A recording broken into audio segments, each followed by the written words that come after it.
అమృత, వాతావరణం చల్లగా ఉంది కదా మనకి. ఏమైనా మంచి వేడి వేడిగా ఏమైనా బాగా ఫ్రై చేస్తావా? ఏమైనా బజ్జీలు లాంటివి ఏమైనా చేస్తావా? అదేరా, బజ్జీలు కానీ మిర్చి బజ్జీలు కానీ లేదా తమలపాకులు ఏమో ఉన్నాయంటున్నావు కదా, చక్కగా పడితే చక్కగా ఫ్రై చేస్తే వేడి వేడిగా బాగుంటాయి కదా. ఏదైనా కూడా నైట్ టైం ఆయిల్ ఫుడ్ ఎందుకు? నైట్ టైం ఆయిల్ ఫుడ్ కూడా అసలు వింటర్ సీజన్ అబ్బా, ఇప్పుడు ఆయిల్ ఫుడ్ ఎందుకు, ఈ ఫుడ్ ఎందుకంటే మనకి చక్కగా టేస్టీగా ఉండేవి కావాలి కదా నాకు. టేస్టీ బాగానే ఉంటుంది కానీ హెల్త్ కూడా చూసుకోవాలి కదా. నైట్ టైం ఆయిల్ ఫుడ్ తింటే అది డైజెస్ట్ అవ్వాలి కూడా. అందుకని చెప్పి నేను ఒక ఆలోచన చేస్తాను. ఏంటంటే అది ఇంట్లో తమలపాకులు చాలా ఉన్నాయి. హెల్త్గా ఉంటుంది. అసలే చలికాలం కాబట్టి తమలపాకులు కొంచెం ఘాటుగా ఉంటాయి కదా. ఈ చల్లదానికి జలుబు తగ్గుకున్నాడు తగ్గిపోతుంది ఆ ఘాటుకి. అందుకని వెరైటీగా కొత్తగా ఉండేటట్టు తమలపాకులు రైస్ తయారు చేస్తే ఎలా ఉంటుందంటో. సరే, ఏదో చేయి, నేను తిన్నాక చెప్తాను ఎలా ఉంటుందో. నువ్వు ఇప్పుడు చెప్తే నేను ఎలా చెప్తాను నీకు? ఎవరు చెప్పు. సరే చెప్పే, చూస్తానుగా. అయితే నువ్వు కిచెన్లోకి రావద్దు, నేనే వెళ్ళి తయారు చేసుకొస్తాను. నువ్వు ఇక్కడే కూర్చోవాలి. సరే, నువ్వు చెయ్యి, అప్పుడు నేను చెప్తాను. నేను ఓకే రైట్. ఇప్పుడు నేను తమలపాకులతో కొత్తగా ట్రెండింగ్గా ఉండే ఒక రైస్ తయారు చేస్తాను కాబట్టి దానికోసం స్టవ్ ఆన్ చేసేసుకొని డ్రై రోస్ట్ చేస్తున్నాను అనమాట. ఇది పీనట్స్ ఒక స్పూన్ తీసుకున్నాను. అలాగే దీనికి ఏంటంటే పొట్టు ఉంటాయి కదా, నల్ల పొట్టు మినపప్పు, అవైతే చాలా టేస్ట్ వస్తుంది అనమాట. దానికోసం అని చెప్పి పొట్టు మినపప్పు తీసుకున్నాను, ఉరద్దాల్. అలాగే కొంచెం చలికాలం కాబట్టి మనం నువ్వులు తింటే చాలా హెల్త్కి మంచిది కదా, అది కూడా వేస్తున్నాను. అలాగే రైస్కి కూడా మంచి ఫ్లేవర్ ఇస్తుంది అనమాట నువ్వులు వేస్తే. ఇప్పుడు దీన్ని మనం డ్రై రోస్ట్ చేసుకున్నాము.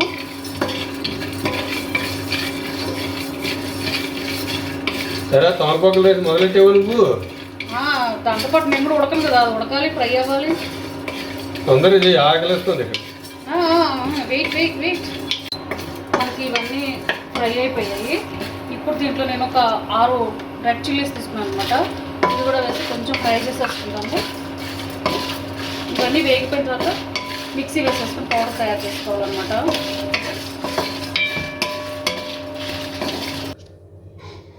ఇది ఇప్పుడు ఫ్రై అయిపోయింది. దీన్ని తీసి పక్కన పెట్టేసుకుందాము. ఏమంటే మీరు ఖాళీగానే ఉన్నారు కదా, ఇప్పుడు వచ్చి ఇది మిక్సీ వేయండి, నేను పాపకు ఫుడ్ పెట్టేసి వస్తాను.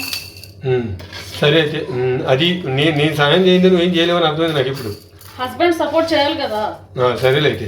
రోజు మేమే అన్ని చేస్తుంటే మీరు తింటమే కదా.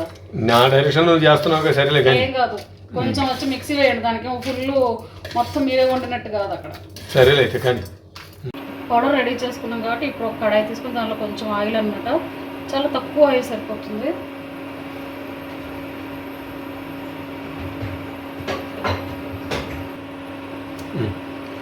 ఆయిల్ కూడా వేడెక్కిపోయిన తర్వాత దీంట్లో కొంచెం అంటే కొంచెం జింజర్ గార్లిక్ పేస్ట్ వేస్తున్నాం అనమాట. ఆ ఫ్లేవర్ చాలా బాగా వస్తుంది దానికోసం.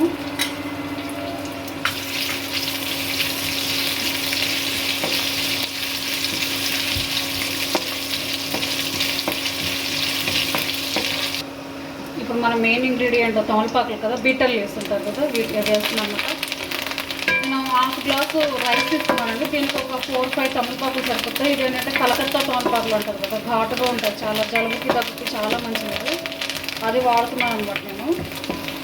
మీకు ఇందులో కావాల్సింటే కొంతమంది ఆనియన్స్ కూడా వేసుకోవచ్చు. నాకైతే ఆనియన్స్ వేస్తేనంటే తమలపాకులు టేస్ట్ పోతుందని చెప్పి నేను ఆనియన్స్ వేయట్లేదు. ఇది కూడా అయిపోయిన తర్వాత దీంట్లో నేను ఆల్రెడీ రైస్ వండి పెట్టుకున్నాను, అది వేస్తున్నాను.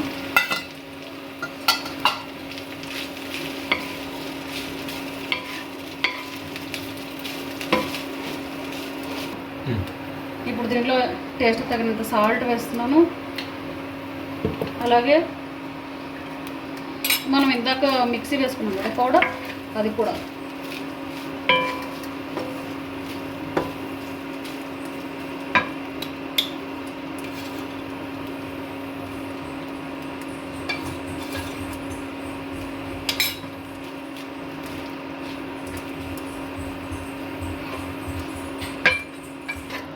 చూసారు కదా ఎంత కలర్ఫుల్గా ఉందో.